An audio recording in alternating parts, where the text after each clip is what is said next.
तृतीय अध्याय श्लोक 9। यज्ञार्थात् कर्मणोऽन्यत्र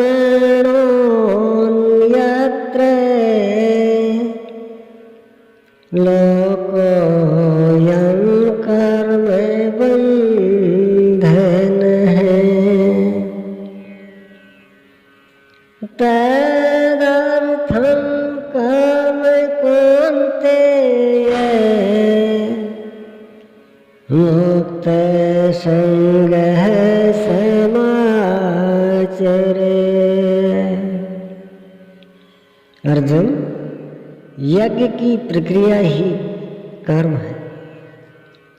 वह हरकत कर्म है जिससे यज्ञ पूर्ण होता है। सिद्ध है कि कर्म एक निर्धारित प्रक्रिया है। इसके अतिरिक्त जो कर्म होते हैं क्या वे कर्म नहीं है? श्री कृष्ण कहते हैं नहीं, वे कर्म नहीं है।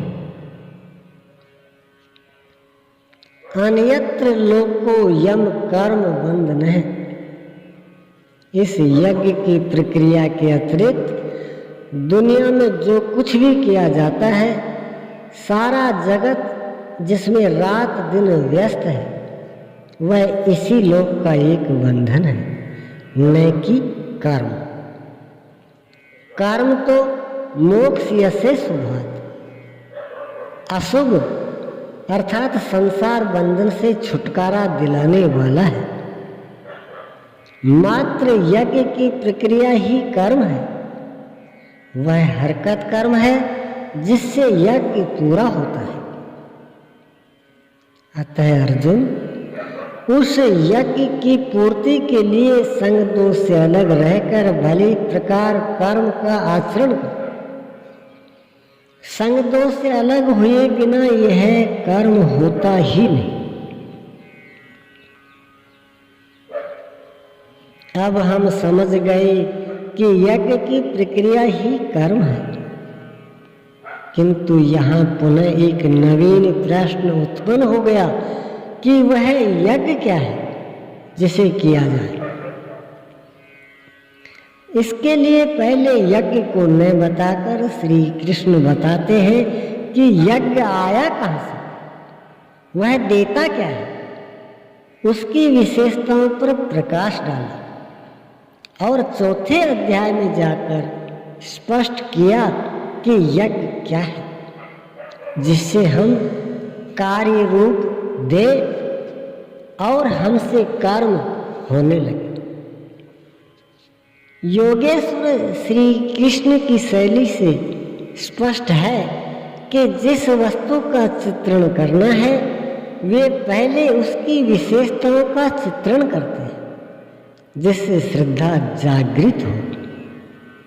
तत्पश्चात वे उसमें बरती जाने वाली सावधानियों पर प्रकाश डालते हैं और अंत में मुख्य सिद्धांत प्रतिपादित करते हैं।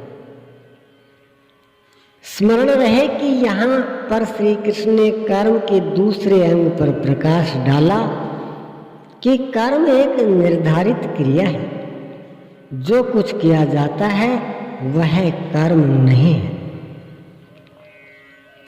अध्याय 2 में पहली बार कर्म का नाम लिया, उसकी विशेषताओं पर बल दिया, उसमें बरती जाने वाली सावधानियों पर प्रकाश डाला, लेकिन यह नहीं बताया कि कर्म क्या है। यहाँ अध्याय 3 में बताया कि कोई बगैर कर्म किए नहीं रहता। प्रकृति से पराधीन होकर मनुष्य कर्म करता है।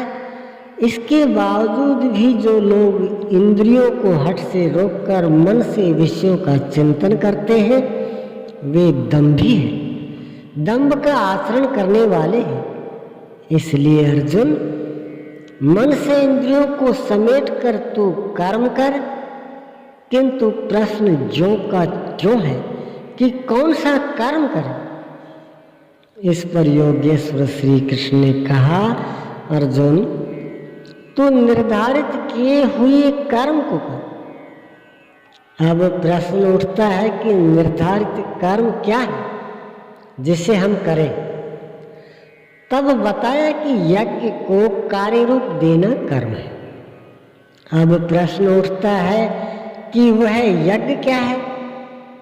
यहाँ यज्ञ की उत्पत्ति विशेषता बताकर शांत हो जाएंगे और आगे अध्याय 4 में यज्ञ का निखरा हुआ रूप मिलेगा जिसे करना कर्म है। कर्म की यह परिभाषा गीता को समझने की कुंजी है। यज्ञ के अतिरिक्त दुनिया में लोग कुछ न कुछ करते ही रहते हैं। कोई खेती करता है तो कोई व्यापार, कोई पदासीन है तो कोई सेवक, कोई अपने को बुद्धिजीवी कहता है तो कोई श्रमजीवी, कोई समाज सेवी को सेवा को कर्म मानता है तो कोई देश सेवा को। और इन्हीं कर्मों में लोग सकाम और निष्काम कर्म की भूमिका भी बनाए पड़े। किंतु श्री कृष्ण कहते हैं ये कर्म नहीं है। अन्यत्र लोको यम कर्म बंधन है। यज्ञ की प्रक्रिया के सिवाय जो कुछ भी किया जाता है वह इसी लोक का बंधनकारी कर्म है, न कि मोक्षद कर्म। वस्तुतः यज्ञ की प्रक्रिया ही कर्म है। अब यज्ञ ने बताकर पहले यह बताते हैं कि यज्ञ आया कहाँ से। ओम श्री सद्गुरुदेव भगवान की